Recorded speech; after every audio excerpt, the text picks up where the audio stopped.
A change is definitely going to come, or gonna. I always prefer to say gonna versus going to. It's gonna come. But change been coming. I'm not sure exactly why we acting like change ain't been coming. Change was coming well before Sam Cooke penned this song. I mean, change been changing. Change been coming. Change been going. I mean, this day I'm seeing Facebook post after Facebook post, Twitter post after Twitter post, Instagram post after Instagram post, talking about the gas prices. Y'all didn't know this was coming? Y'all didn't know that this change was gonna come? This change was coming all along. I mean, everybody blamed Biden for the gas prices. First, they had blamed Trump the first time. Did anybody ever blame Barack for the gas prices? I don't know. You know, nobody really liked to blame Barack for anything except for the shit that, you know, he looked like he did, but he didn't really do, and then he didn't. I don't know. Either way, ooh, my ear just popped, just like I'm in an airplane, which I really need to be in an airplane. Ooh. So with that, hold on. I don't like that at all. I don't like that feeling at all. It's like I can't hear shit out of my right ear all of a sudden. Hopefully I'm not going deaf in my right ear. But a change been coming, y'all. Change has been coming. And it's been happening. It's been an ongoing change. But what I don't understand is why people aren't used to the change. Used to the changes. But we don't like change. We say we like change. We say we like change, but we really don't like change. The only change most people like is when somebody gives them change back from the money that they spent. And they really don't usually like that change because they don't like the amount of money that they just spent, so they don't like the amount of change that they just got back. But that's a whole nother video. I want to know why I can't hear out of my right ear, though. Before I go any further, I want to document this again. I can't hear out of my right ear right now. So we'll talk about that later.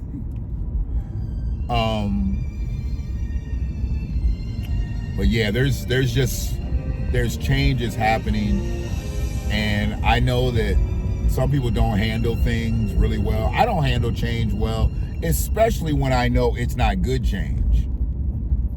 When it's not good change, I don't handle it well at all.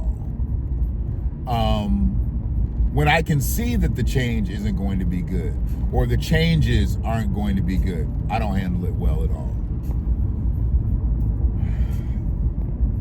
Doesn't mean that there aren't changes, though. Doesn't mean things aren't going to change, whether I like it or not. So it definitely doesn't mean that you're going to like them whether they change or not, because if they are changing and you don't like them, they're still going to change. You got to adapt to it. And that's what this shit is about. It's all about adapting to the change. How do you adapt to the change? How do yours adapt to the change? How? You know, I mean, you could say I can adapt to it the best way I can, but that's not really having a plan. You know, you can adjust to tripping by bracing yourself. Or you can adjust to tripping and act like you didn't trip, and that usually makes things worse. It absolutely makes things worse.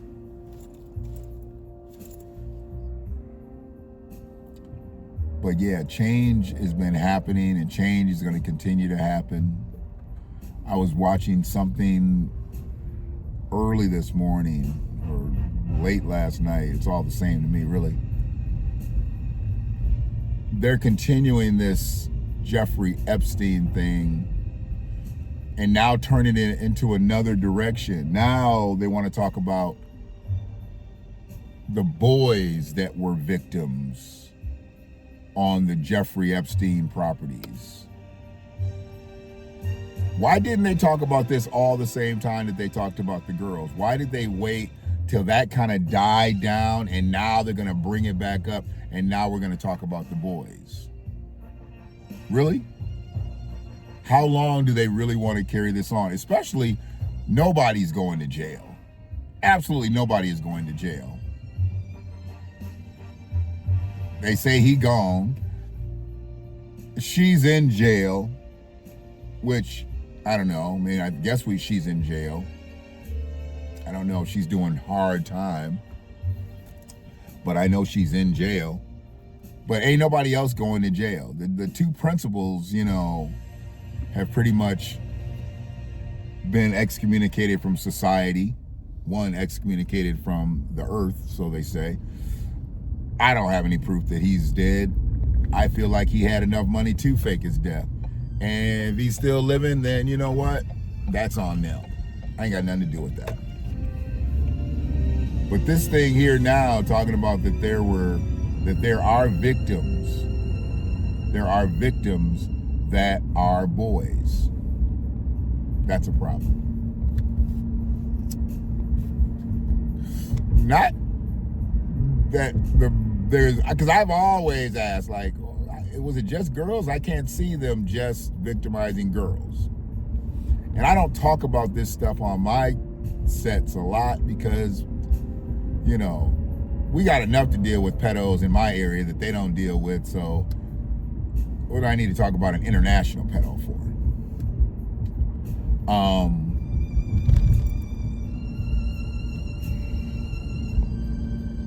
For them not to have said anything about boys, I mean, I've never, ever heard anything about boys up until now, dealing with Jeffrey Epstein. And I want to know because I feel like, I don't think if it was boys, I don't think boys were just being victimized by these old rich white men that he had out there. I think there were possibly some women. I think there were possibly some women predators that were on Jeffrey Epstein's islands or properties and wherever they were and did all their dirt. I absolutely do. I don't think it's so simple to say that these were all men messing with girls and now boys. I think that they were women messing with boys, just like the men were messing with little girls. That's the way I see it.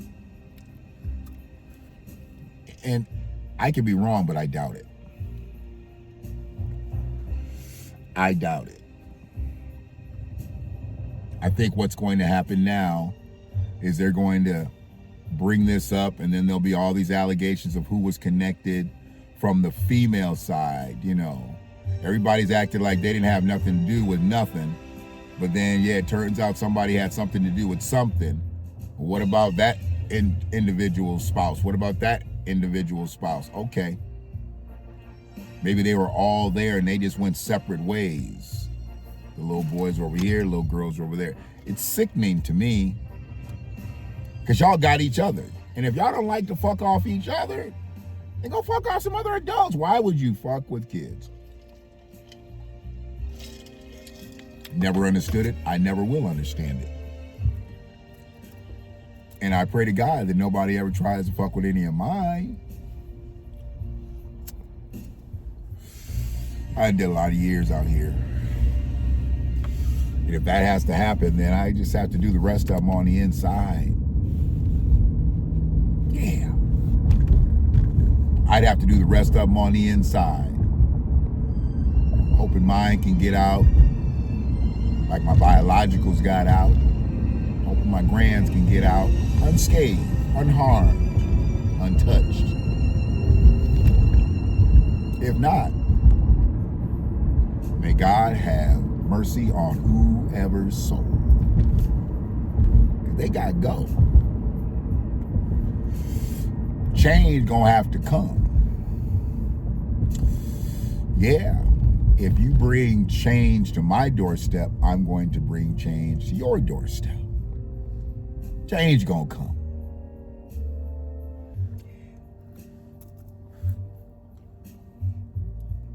Speaking of change, I remember when I took over this restaurant. I was 21 years old, man. Took over this restaurant, and although it was a very big deal to me to do what I was doing, because I had tried to get the person who had owned it previously, 28 years, I had tried to get him to go over to this side before he gave it up. You know, I wanted to kind of make an easy transition, you know, just some forward thinking, you know, some new things. I wasn't trying to just come in and be like, yeah, we under new management, you know, under new ownership, I wasn't trying to do all that. Let's make some subtle changes while you're still here, you know, people like, okay, a little upgrade here, and he was totally against it. But he ran this restaurant for 28 years, and the one thing that he did was he used Dixie plates. Nothing wrong with using Dixie plates, unless you're selling barbecue. And he sold barbecue for 28 years using Dixie plates. And when you put a rib dinner or a slab of ribs or barbecue chicken or, you know, whatever, anything with barbecue sauce, it's not gonna stay on a Dixie plate. It's not gonna stay on a Dixie plate. Trust me, I was there, it's science. Barbecue sauce cannot be restrained on a Dixie plate. So the biggest complaint that I had dealing with people when I got into like a training transitional phase, taking this business over, the biggest issue I had was people telling me how they didn't like barbecue sauce all being in their bag. And then it was crazy because some people were like, well, yeah, I just pour it back onto the food. Some people, you know, took it in stride. Other people didn't. A lot of people didn't like the barbecue sauce being on all their other food, which I totally got. I don't want barbecue sauce on something that's not supposed to be sauced down. So I totally got that. But for some reason, he never changed it. And even if they wrapped it up with foil and this, that, and the other, barbecue sauce is water. It's got a way of getting out, and it's gonna get out. I ain't never seen this house before. This motherfucker is crazy. Wow. Nice spot. Nice spot. I don't think I've ever driven down this street. If I did when I was driving a cab or something, but I ain't never, nice house. That was a nice house. They had to tear one or two houses down just to do that. Why are you sitting right there, you stupid motherfucker? You're blocking, literally blocking. Okay, I go there. So I said, let's try using foam containers, styrofoam containers. And I got some, and he refused to use them. I was like, damn, you know, he just really is stuck on this shit.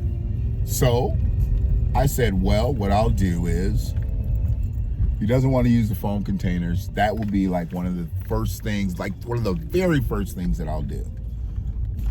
So when I took the restaurant over, I got rid of the Dixie plates. I took all the Dixie plates, back stock, everything, took it all to the back room. And I was like, no more Dixie plates. We are using these containers from here on out. I didn't have one negative response from anybody. It wasn't like I came in and had a whole new flood of employees. It was the same people that had worked for him for many years. Some had come and gone, you know, the type of place it was. You know, you could stop working for a minute and come back, this, that, and the other. But everybody was on code with this shit. We didn't say on code back then, but everybody was on code with this shit. using foam containers versus Dixie plates. But then to see how clean the presentation was, everybody was so surprised that like the complaints that you would get from having the barbecue sauce drench out into the bag, how those complaints just dissipated because there was no more sauce leaking. And I was like, but there's also going to be other situations, like they used to use these little paper souffle cups. Little paper souffle cups. It's funny, you know, you get them like when you go to the hospital, that's what they put your pill in when they give you medicine. They put in those little small souffle cups and you hit it real quick. Take the pill. That's what like the coleslaw and the potato salad and whatever used to come in. And once that shit gets moist, then the cup starts to, you know, compromise. And I'm like, no, we got to change that too. Change gonna have to come for that too. So I wanted to get hard souffle cups with lids. I don't think people like their coleslaw being mixed in with their barbecue. People hated the coleslaw being mixed in with the barbecue dinner. For one thing, it was really funny. Most people were like, if I want cooked cabbage, then I'll order cooked cabbage, but I don't want my cabbage, I don't want my coleslaw in my barbecue dinner, because by the time my barbecue dinner gets to me, the coleslaw is warm. It's like cooked cabbage. I totally agreed. I don't even eat coleslaw. I'll be honest with you. But I empathize with the coleslaw eater. I empathize. And as now the owner of the business, I've not only got to empathize, I got to put that into play. I had too many complaints about people having warm coleslaw. So I said, okay, let's change it to hard souffle cups with hard lids. Work like a charm. Work like a charm. Change came. Now, putting these changes in order, it was easy, a little bit more costly, but that's okay. The wins will outweigh the losses, and the losses were just spending a little bit more money on supplies. The wins will outweigh the losses because people now will see your presentation and they will respect your presentation, and they will compliment you on your presentation before they'll even taste the food. I mean, I was just so surprised when people would come in and be like, I only ordered 2 rib dinners or 2 slabs of ribs, and the bag would be full, and I'd be like, well, that's what you got. And you're like, well, no, I usually get that, and it's like, you know, I'm like, because you usually get it and it's 2 plates stacked on top of each other. We now have foam containers. And I would open up the bag. I just bust the staple open up the bag and pull it out. It's like, see? Bam, bam, see? You just got what you ordered. Oh, wow, okay.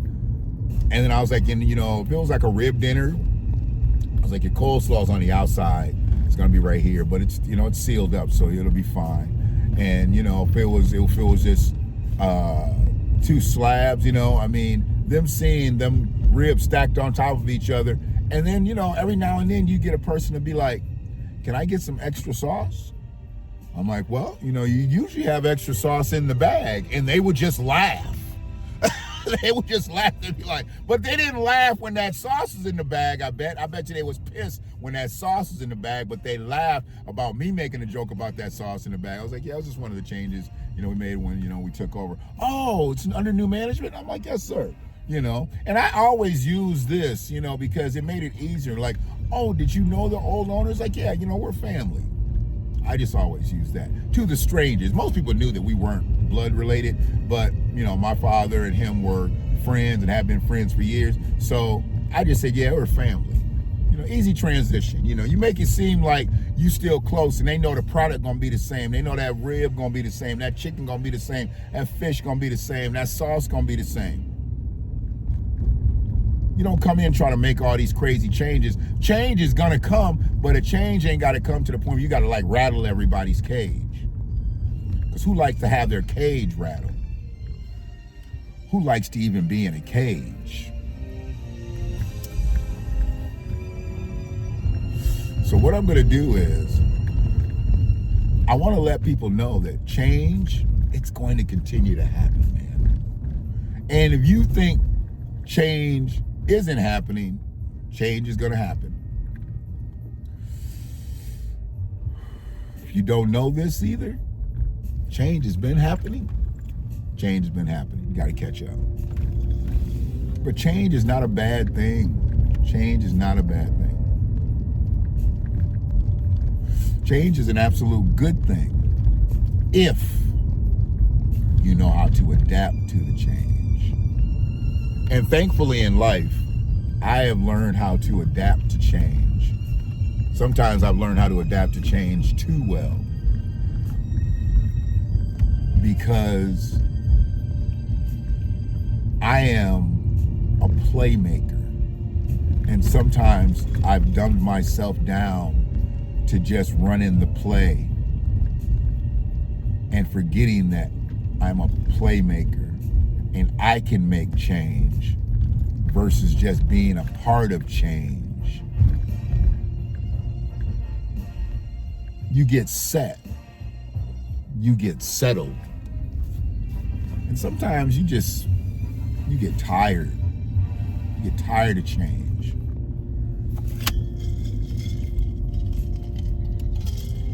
That's why you should always be at the front of change. Try to help with the change. Try to make the change better. Better for yourself, better for everybody around you. If you don't make the change better for yourself and better for those around you, if it gets worse and you didn't have any say-so in it, can you really complain?